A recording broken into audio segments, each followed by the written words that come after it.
In this chapter, we've already talked about some properties of numbers, properties of addition and multiplication, and then from there we talked about simplifying expressions using the distributive property as well as combining like terms.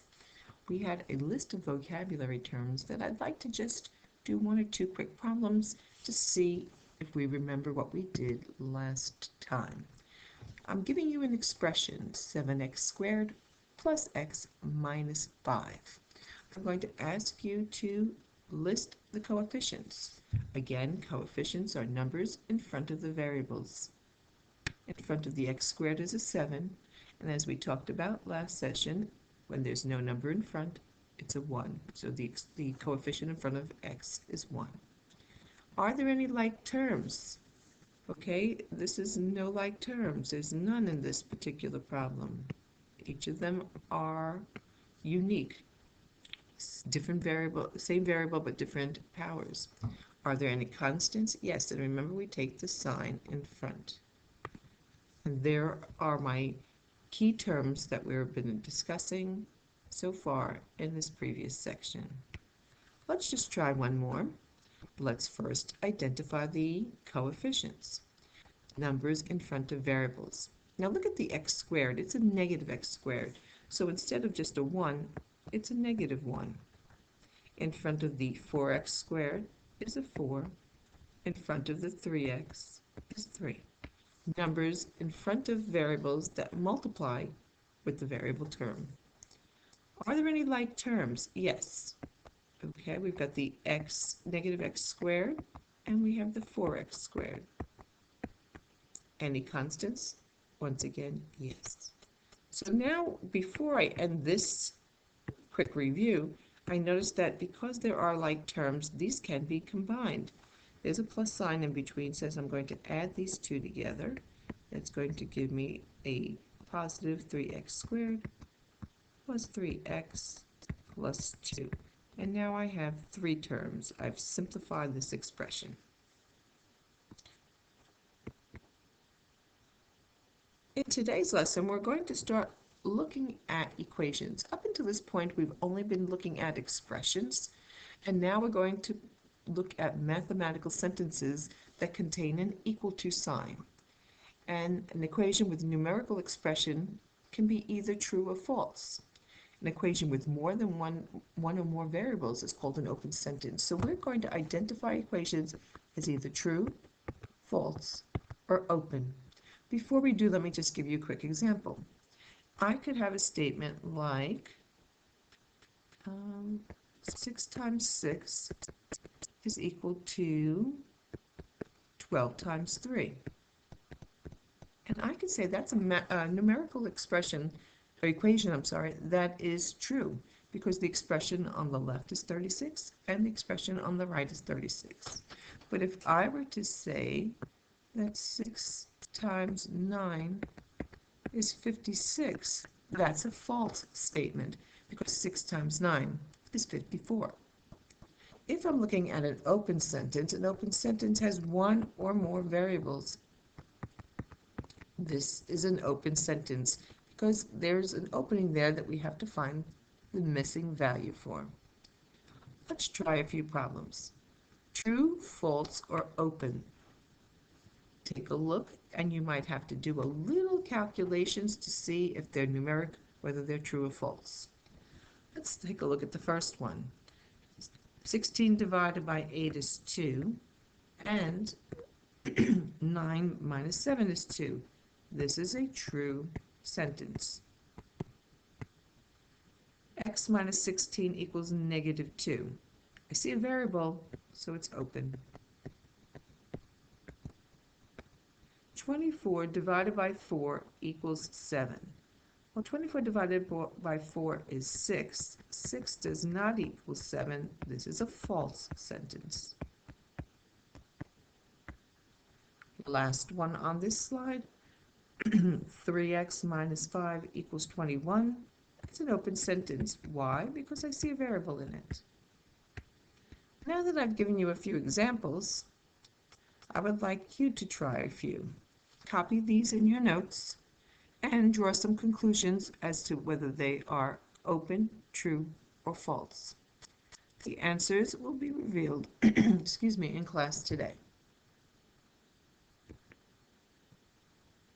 Now that we know a little bit about mathematical sentences that contain an equal to sign, could be numeric, which is either true or false, or they could be open if they contain a variable, let's take a closer look at the open sentences. I'm not solving anything quite yet. I'm just going to test out a possible value to be true or false. A number is a solution if it makes the statement or sentence true. So I'm going to replace or substitute in 1 everywhere there's a t. So I'm going to have a plus 1 is equal to 2 times 1. Well, a plus 1 is 9, and 2 times 1 is 2, which again is not equal. So then I would say, the question says, a solution of an equation is a value for the variable that makes the equation true. So this is now, I could say 1 is not a solution. Because when I plug in 1 and replace it in wherever there's the variable t, it does not work. This number on the end is telling me what to replace. So I'm going to have 9 minus 6 equals 3. Simplify, and I get 3 equals 3. So I can draw a conclusion that 6 is a solution.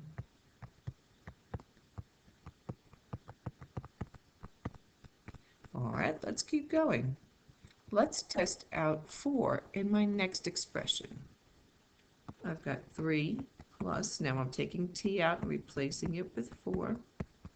I want to know if that equals 7. Well, 3 plus 8 is 11.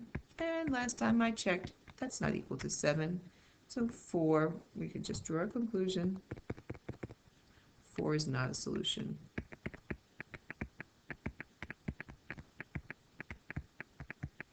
On to my next one. If you're following along, pause and try that one out yourself. Let's see how you did. Everywhere there's an x, I'm replacing it with a 2. 5 times 2 minus 2 times 2 plus 1, does that equal 7? Well, 5 times 2 is 10, and 2 times 2 is 4.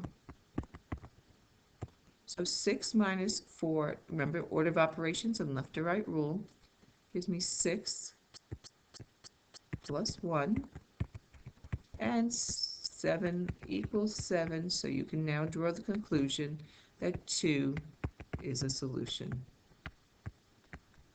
So today we're looking at open true and false equations and testing out possible solutions.